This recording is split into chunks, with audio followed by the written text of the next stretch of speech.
What's going on? This is Eric Allen, owner of Top Rated MMA and BeardedBiz.com. This video is actually a coaching call that I won with Ed Mylett through the Maxout Community Challenge that he offered through Instagram. Some highlights in this video. So just wanted to share them with you because I think they might be able to help you as well. This call was life-changing. It was a game changer for me for sure. Lots of good stuff. Thanks for checking it out. How are you?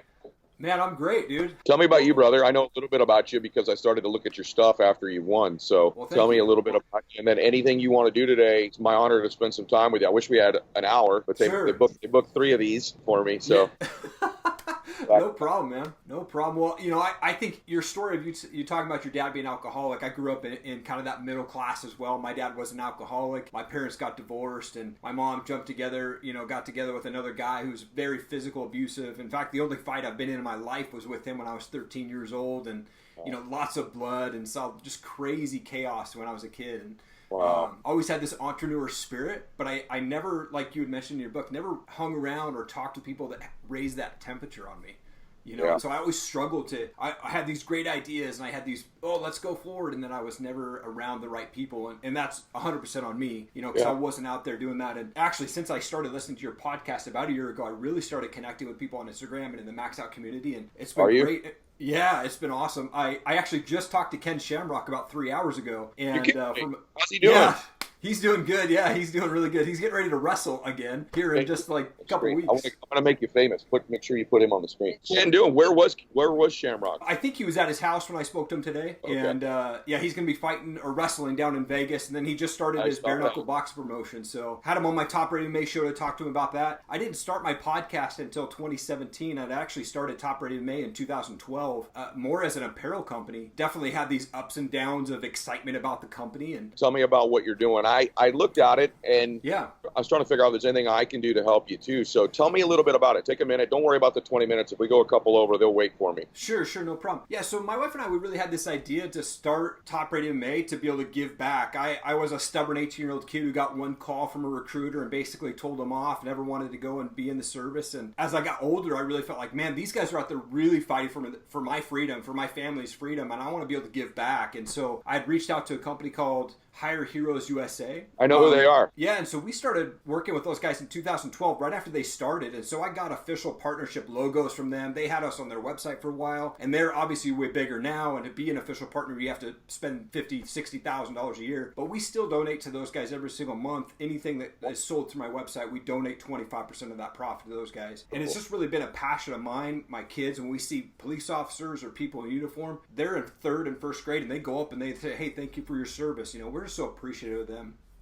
And so when we started the company, we just wanted to be able to give back. It wasn't about how much money can we make or, you know, anything like that. Over the years, you know, it was just about selling apparel, and we made a lot of business mistakes. You know, we bought product that didn't sell, and we just didn't make the right connections. But then when I launched our podcast in 2017, it really kind of took off faster than I was expecting, and it's been a great connection for me to be able to reach the masses. I've had now 140 calls from people all over the world, and then I started the Bearded Biz here this year, and this is episode 12, I think, is what I'm on, and it's just been great to be able to connect and be able to give back, and that's really the passion for my wife and I, you know. Wow, that's wonderful, man. What are your intentions with it? I would love to monetize my podcast. I work a full-time job, so I get up at 4 o'clock in the morning, 6 days a week, and I work on my show and my website for 3 hours before I go to work. Who's been on? I'm not familiar. Have you had anybody on that I would know yet? Yeah, I had Sean Whalen on my show. You did? Yeah, he was one of my first guests on the Bearded Biz. I'd reached out to him, and he was like,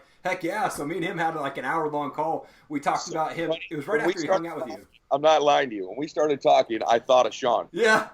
Sean was a great guy, man. And I actually just locked in a date. I'm going to be talking to Eric LeGrand here next month. Really excited about that. Good. Eric's good people. He'll get you some downloads. Because what you got to do is you got to get your downloads up if you're going to monetize. So yeah, exactly. Yeah. They're looking at, for you to get a sponsor on your show, they really want, and it's a lot. If they're going to throw money at you, the real ones like Audible, these other big ones, they want 50,000 downloads an episode, which is a ton. In the real world, that's a ton, right? Like that's, but the way you get there, the way you build there is you do it through collabs. You know, you got to get collaborations. And so if you get a dude like Waylon on again, you got to be shameless. You got to go, Sean, who can you connect me with? Can you give me an introduction to Andy Friselic? Andy's probably a little too big. You know, you start stacking one after the other, you can start really getting your downloads up, and then it just takes off. Now, once you're over 50,000 downloads, which is a ton, average podcast doesn't do 500. Right. And that's okay. My first few probably didn't do 500. I don't remember. But I built it by getting into the audiences of my guests, right? I did a show a year ago. It's a father podcast. I'm trying to remember what it's called, but it's all about being a dad. He's got a full-time job just like you. He's from New York. When I did the guy's show, he was up to 2,000 downloads because he had a couple guys on already. He's doing 300,000 downloads a show now. Oh my gosh. A year later. Yeah, a year later, and he's monetizing the hell out of it. Care if I ask you some questions? No, go. Like you mentioned, you grew up in this household that was kind of in the middle there, and you said that was the hardest to get out of. But you mentioned that your dad was like kind of the first example of a first successful life. How did that inspire you to be who you are today, man? That's a good question. I talked to my dad about this weekend. I made a post. I went and saw my mom and dad. It was their 50th wedding anniversary. We're doing a big old celebration later because my dad's sick. He's got cancer, so... man, I'll be praying for I told my dad, I had two advantages with my old man. I'll tell you what they were for me, because everything happens for you, not to you, right? Yeah. My dad was an alcoholic, and why was that good? It was good because by the time I was 4 or 5 years old, I had to learn to assess him when he'd walk through the door. A normal 5-year-old runs up and hugs his dad, right? Me at 5 years old, I'm like, which dad's walking through the door, right? Yeah. Is it drunk, mad, angry, sad, depressed dad, or is it happy, sober dad? So there's a huge, and that's the thing, when you go through anything in your life, you got to look back and go, okay, what did I get? Because you always get, it's always a lesson. There's everybody and everything, there's a lesson. The lesson for me was I became great at 5 years old of assessing people, observing them. Probably my number one skill in business now, right? I can assess a crowd. I can assess a room. I can assess a person. I can assess a question like, how would you raise money? And pretty quickly come up with 3 or 4 answers that are like super executable by you. And it is so ironic that my team selected you, bro, and I did not know you were Coeur d'Alene. I knew after, but I didn't know when we selected you. That's God's hand, bro. Like, of all the places on earth, a 30,000 population town that I live in 2 months out of the year. Yeah. It's freaking crazy. Where I know every successful business dude in town, right? Or almost everyone. Right. So that was number one. The other thing I learned from my dad, even though my dad wasn't really successful, I was telling my dad this weekend. I wish my son did more of this. My dad never made a lot of money, but my dad knew how to handle people. My dad was good with people. He's not gregarious or outgoing. He knows how to present himself with an air of confidence about him, right? My dad's got that kind of voice I've got, that deep voice. I really, to this day, I think oftentimes model my dad and how he interacted with people. So I don't know that my dad inspired me. He didn't inspire me. My dad inspires me to be a better person, but my dad taught me little things like, he's a drinker, right? He got in a lot of fights. None of that was inspiring, right? He didn't ever make a lot of money. My dad's work ethic inspired me.